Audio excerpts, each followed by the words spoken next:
Hi, I'm Zuri Berry of the Boston Globe and Boston.com, and with me is Boston Globe High School sports editor Bob Holmes, and you're watching The Huddle, our weekly high school football show. This is a special edition, I think our fourth special edition in the last month, having to do now with postseason, our football All-Scholastics and their selections. This is the end of the year for us, Bob, so as always, we end talking about our football picks for All-Scholastics. One of the first things that jumps out you when you look at our Sunday Globe and you'll see these All-Scholastics is that Vincent Burton is there again, and it's 3 times in a row. That doesn't happen very often. Tell me, how does a kid like this get on this list as Player of the Year 3 times in a row? The most impressive thing isn't this year, it's probably his sophomore year when he's about 16 years old and competing against guys who are a couple of years older than him. For him to do that 3 times means that he was a star, the best in his division as a sophomore. Yeah, the last person to do something like that was Walpole's Ryan Izzo, and we all remember he was such an outstanding athlete, put up a lot of points. Vincent Burton also put up a lot of points, was a kicker as well. Unfortunate for him, he went down with an injury actually on Super Bowl Saturday. One of the other players that put up a lot of points that we wasn't even on our radar earlier in the year was Dylan Oxen of Plymouth South. I mean, this kid 40 touchdowns this year. Tell me about him and how he came out of the blue. It's better to ask that question now because I couldn't have told you anything about him in August. He had a fantastic year, a primarily running offense, and he took advantage of it. 40 touchdowns, including 5 against Natick in the semifinals. The kid was just phenomenal. Now, if you look at our All-Scholastics list, you'll see that a ton of the Super Bowl teams, the winners and runner-ups, that correlates well with the players that are on this list. And looking at that, can you speak to, I guess, the St. John Prepses, the Sharons, the Bishop Feehans? Can you speak to all of that?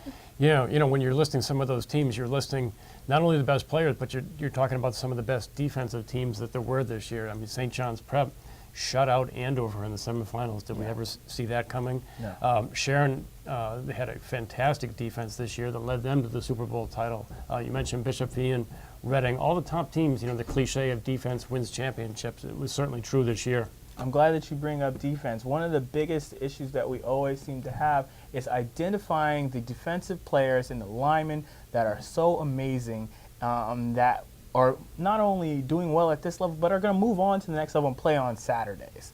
And we actually happen to have a very good group of players this year that are linemen and defensive players. Yeah, we picked 45 players, and we actually have 9 linemen this year, which was great. And it's a little bit of a tribute to the leagues. Leagues like the Cape Ann League picked Andrew Kabarian as their actual Player of the Year, which very rarely happens. The Catholic Central Large picked Andres Rodriguez as their Player of the Year. Again, that usually goes to quarterbacks and running backs, but maybe something out there is changing.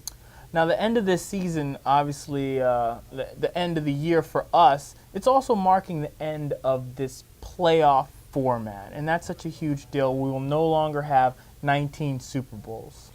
No longer 19 kids holding their fingers in the air saying, we're number one.